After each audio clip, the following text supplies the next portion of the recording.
Selamat malam, Ibu dan teman-teman yang menyaksikan video presentasi kami ini. Perkenalkan, kami dari kelompok 9. Kami akan membawakan materi, yaitu akuisisi yang dilakukan oleh PT Dana Dipa terhadap PT Bank Kesejahteraan Indonesia. Sebelumnya, izinkan kami memperkenalkan diri. Mulai dari yang pertama, ada teman saya, yaitu Ingrid Tiar Aurora Samosir dengan NIM akhir 176. Ada Vira Cynthia Tarigan dengan NIM akhir 196. Lalu yang ketiga ada Karen Trixie Aprilia Sianipar dengan NIM akhir 185. Lalu selanjutnya ada Raffi Fadlur Rahman dengan NIM akhir 215. Dan yang terakhir ada saya sendiri, yaitu Napoleon Bonaparte Samosir dengan NIM akhir 228. Selanjutnya, untuk Selanjutnya, materi yang pertama akan dibawakan oleh teman saya, Ingrid. oke, terima kasih. Selanjutnya, kami akan menjelaskan latar belakang dari kasus kami dan juga latar belakang perusahaan yang akan kami teliti.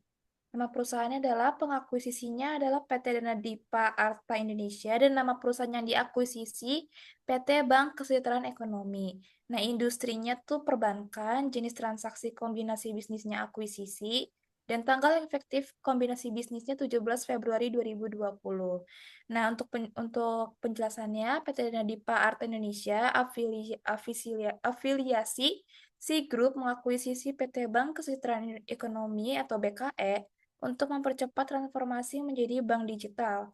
Akuisisi ini memanfaatkan infrastruktur BKE lebih hemat modal dan mendukung visi si grup dalam memperluas layanan keuangan digital di Indonesia. Next.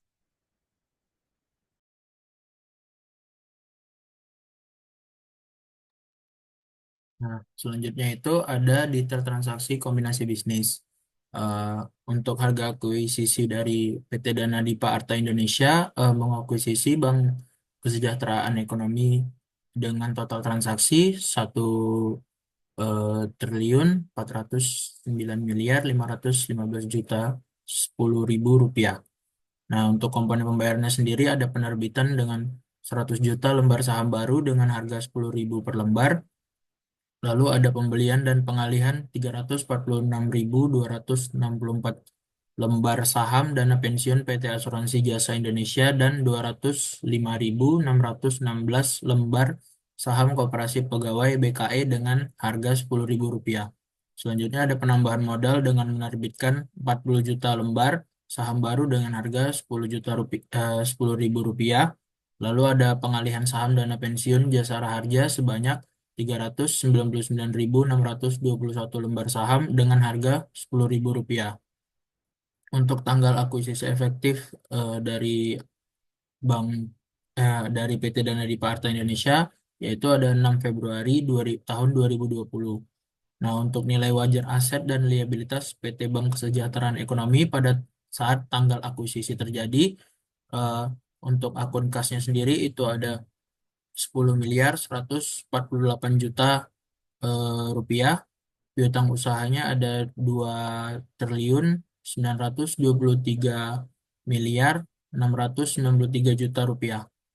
Lalu ada properti, pabrik, dan peralatan sebesar 85.316 juta rupiah. Lalu ada goodwill sebesar 154.396 juta rupiah. Lalu selanjutnya ada liabilitas keuangan sebesar 5.111.201 juta rupiah.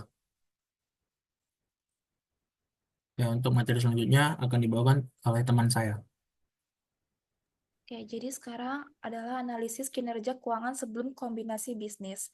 Nah, ini ada tabel dari laporan keuangan PT Dana Dipa Art Indonesia dan PT Bank Kesejahteraan Ekonomi. Pada PT Dana Dipa Art Indonesia, dia itu em, pendapatannya menunjukkan penurunan sebesar 0,71 dari 2021 ke 2023. Ini mencerminkan adanya stagnasi atau tantangan dalam menghasilkan pendapatan baru. Lalu untuk laba atau rugi bersihnya PT Dana Dipa Art Indonesia, Laba bersih menunjukkan penurunan sebesar 0,79% mengindikasikan efisiensi operasional atau margin keuntungan yang mungkin tertekan. Nah, untuk asetnya, total aset menurun sebesar 0,57%. Nah, perusahaan menunjukkan stagnasi dalam pendapatan dan laba bersih dengan sedikit peningkatan ekuitas. Perlu dilakukan evaluasi strategi untuk mendorong pertumbuhan pendapatan dan meningkatkan efisiensi. Nah, untuk PT Bank Kesejahteraan Ekonominya, pada pendapatannya menunjukkan penurunan sebesar 0,92% yang mungkin dipengaruhi oleh penurunan aktivitas perbankan atau perubahan dalam portofolio produk atau jasa. Untuk laba bersihnya, mengalami peningkatan sebesar 1,41% yang menunjukkan perbaikan efisiensi operasional. Nah, untuk asetnya meningkat sebesar 0,39%, mengindikasikan pertumbuhan yang moderat dalam basis aset bank seperti kredit atau investasi. Nah, bank menunjukkan tren positif pada laba bersih dan pertumbuhan aset meskipun pendapatan menurun. Peningkatan pada arus kas operasional dan investasi mencerminkan pengelolaan keuangan yang sehat. Next. Nah, untuk rasio keuangannya, ini ada tabel dari PT Nadipa Art Indonesia. Nah, dia untuk rasio likuiditasnya, current ratio dan quick ratio berada di bawah 1 untuk ketiga tahun, mencerminkan ketidakmampuan aset lancar perusahaan untuk sepenuhnya menutupi kewajiban lancar. Nah, untuk rasio profitabilitasnya terlihat adanya perbaikan signifikan dalam kemampuan perusahaan menghasilkan laba.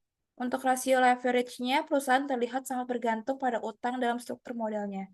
Dan untuk tabel yang Bank Kesejahteraan Ekonomi, untuk rasio likuiditasnya, current rasio dan quick rasio PT Bank Kesejahteraan Ekonomi relatif stabil dalam periode 2021 sampai 2023, dengan nilai berkisar di atas 1,27.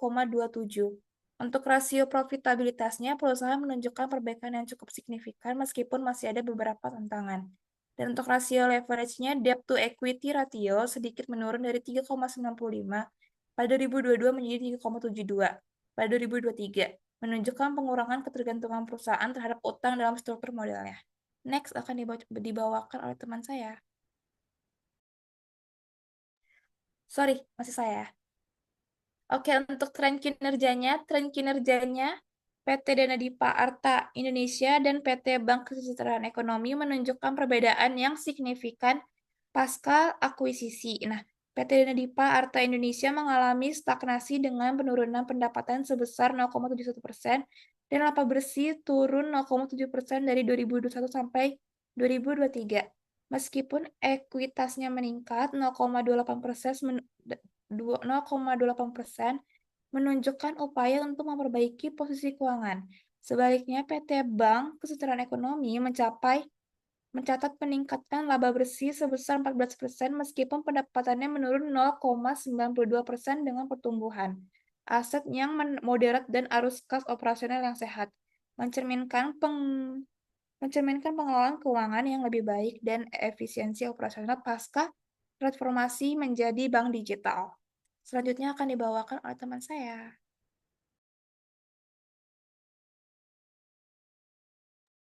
Berikutnya yaitu pencatatan transaksi kombinasi bisnis. Yang pertama yaitu ada identifikasi biaya. Bank ini memiliki total 657.812.949 saham dengan nominal per saham sebesar 110.000 yang menghasilkan total modal ditempatkan dan disetor penuh sebesar 65781294900. Komposisi kepemilikan saham mayoritas dipegang oleh PT Dana Dipa Arta Indonesia sebanyak 559.124.630 saham atau setara dengan 55%.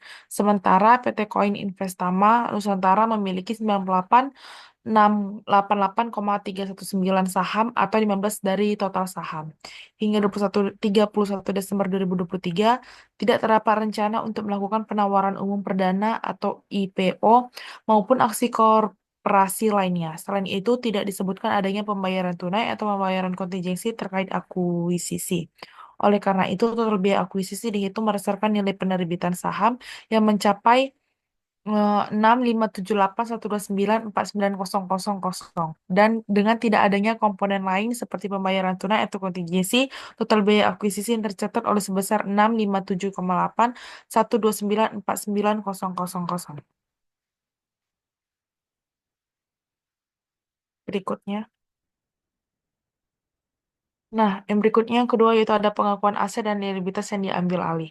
Investasi pada indikator investasi pada bank kesejahteraan ekonomi di debit 1.020.507 juta dan kas atau modalisator tambahan di kredit 1.120.507 juta. Di aset teridentifikasi sesuai nilai wajar di debit 1.537.668 juta. Liabilitas teridentifikasi 1.580.659 juta. Kepentingan non pengendali di kredit 42.991 juta. Di goodwill debit 154.396 juta. Di investasi pada bank kesejahteraan ekonomi 154.396 juta. Berikutnya. Yang ketiga itu ada pengukuran goodwill atau keuntungan dari pembelian dengan diskon. Goodwill atau keuntungan pembelian diskon dihitung sebagai selisih antara biaya akuisisi dan nilai wajar aset bersih yang diambil alih sesuai PSAK 22 revisi 2000 tahun 2010 tentang kombinasi bisnis. Biaya akuisisi mencakup pembayaran tunai, saham, dan kewajiban lainnya. Sedangkan nilai wajar aset bersih diperoleh dari total aset dikurangi kewajiban yang diambil alih. Akuisisi PT Bank Kesejahteraan Ekonomi atau BKE oleh PT Dana Dipa Arta Indonesia menghasilkan keuntungan pembelian diskon sebesar 478.112 juta karena biaya akuisisi 1.020.507 juta lebih rendah dari nilai wajar aset bersih yang diperoleh sebesar 1.498.619 juta. Keuntungan ini mencerminkan akuisisi strategis dengan harga rendah, didukung oleh kondisi keuangan BKE atau negosiasi yang menguntungkan, serta peluang untuk mempercepat transformasi BKE menjadi bank digital dengan dukungan C Group. Langkah ini meningkatkan efisiensi akuisisi, memperkuat akuiditas Dana Dipa, dan membuka peluang ekspansi sektor perbankan digital Indonesia. Berikutnya akan dijelaskan oleh teman saya.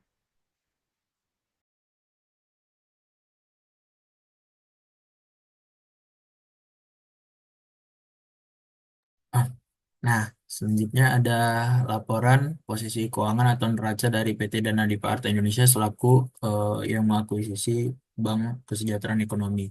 Nah, bisa lihat di sini sudah ditampilkan eh, laporan resmi dari pihak perusahaan.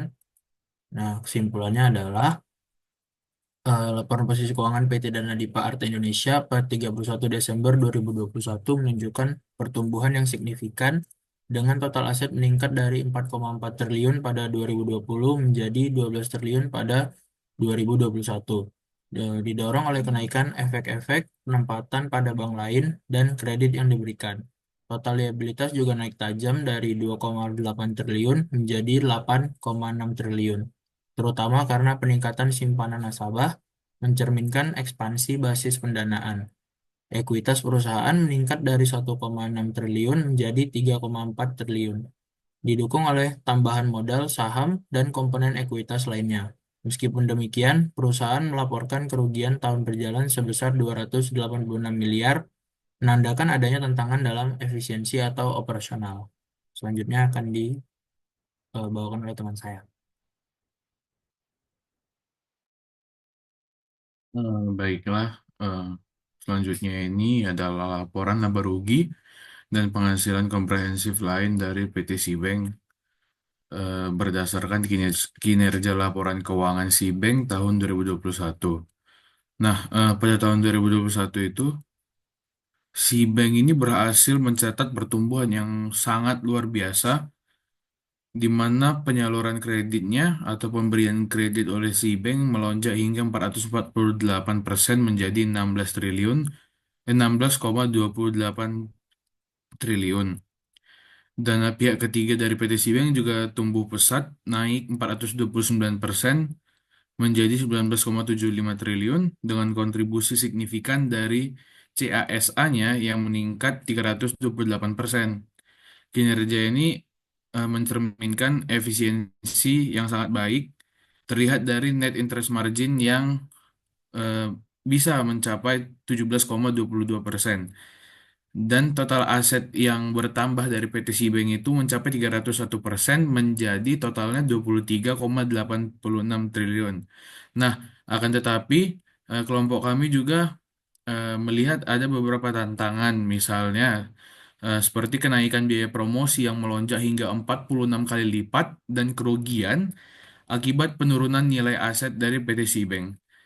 Walaupun begitu, dengan memanfaatkan sinergi yang kuat dari ekosistem digital Shopee, si bank ini mampu mendorong pertumbuhan yang signifikan ke depannya, dan juga dari kelompok kami melihat eh, dari keunggulannya si bank ini di bagian digitalisasi bisa menjadi sesuatu yang dapat berkembang pesat lagi ke depannya.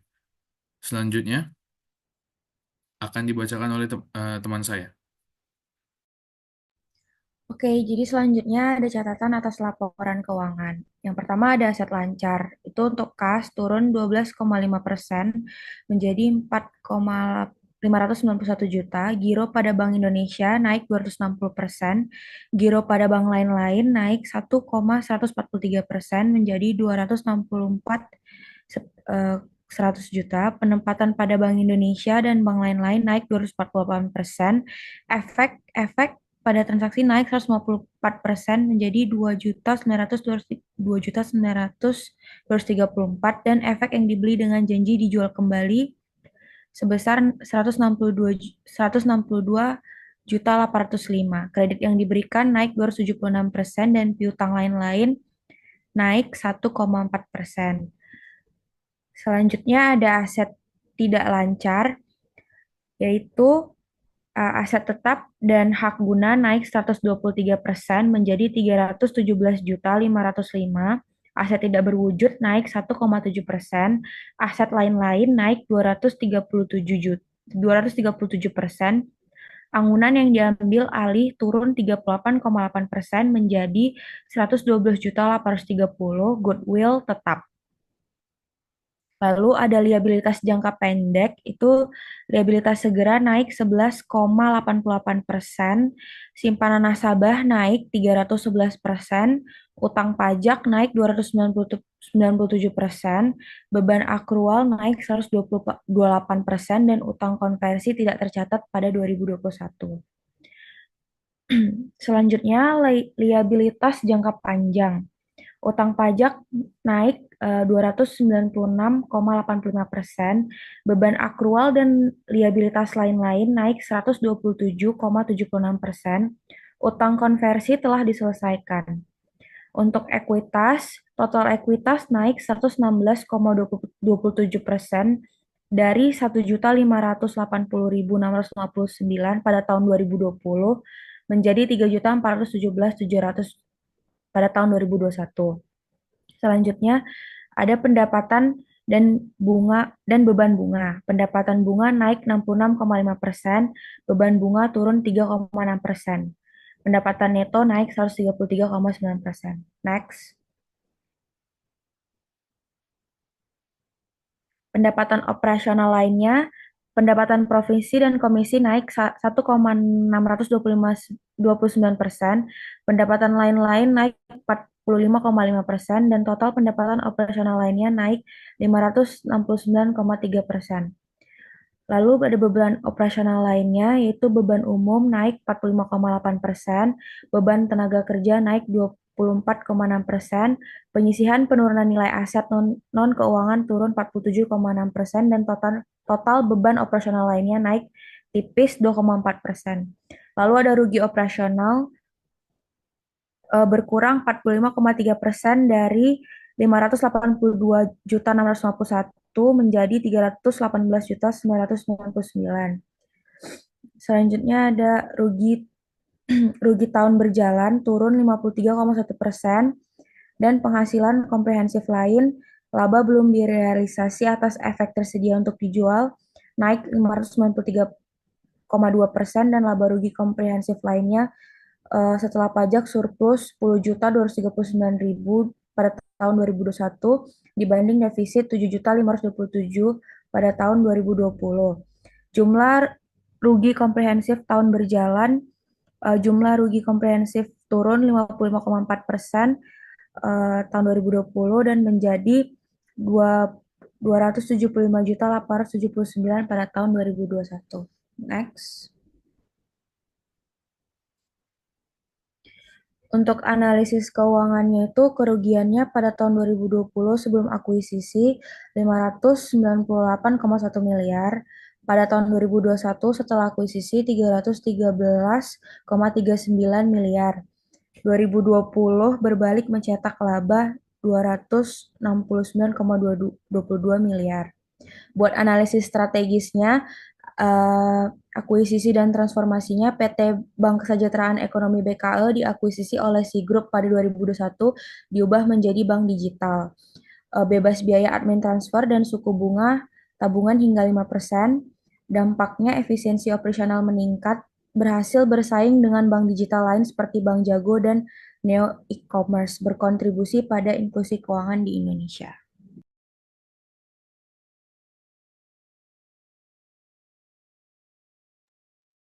Baiklah, sepertinya hanya sampai sini saja materi dari kelompok kami, itu kelompok 9. Mungkin dari teman-teman yang mau bertanya bisa eh, telepon ataupun WhatsApp ke nomor yang ada di bawah ini ya. Dan juga DM ke Instagram @napo.b.s. Nah, sekian presentasi dari kelompok kami. Bila ada salah kata ataupun perbuatan, kami mohon maaf. Sekian, terima kasih.